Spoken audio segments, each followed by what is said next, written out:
मला मोठं टेन्शन आल्यासारखं लागते का पजी भाऊ. आता हे 2-3 दिवस झड होती तर माय काही छत्री वारली नाही. तर कालच मी त्या रोडावर छत्री वारू टाकायला नेलो तपन तपली तर कोण्या बकऱ्यानं नेलं, मा दुश्मनानं नेलं तर माहित नाही, माझी छत्री बरं दिसूनच नाही राहिली. कोणत्या रंगाची तुझी छत्री होती? काळ्याच कलरची होती का, तिला दंडी नव्हती ना, एवढा मोठा दर होता वर. माहित नाही कुणाची नजर लागली, माझ्या छत्रीला 1 नंबर छत्री होती का, माय खरी सांगतो. तू कासाठी धकारतेस का?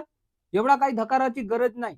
अज लोकांना तुझ्या घरासमोरून छत्री चोरून नेला ना, तर माही गोष्ट आहे, तुझ्या घरासमोरची जागा म्हणजे हे ग्रामपंचायतची राहते, समजलास का?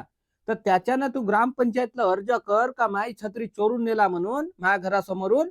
मग ग्रामपंचायत ग्रामसभा लावते, ग्रामसभेमध्ये तुझ्या छत्रीचा ठराव घेते, तो मंजूर करते ना, मग नवीन छत्री तुला घरी आणून देते. कैसा लगा मेरा मजाक?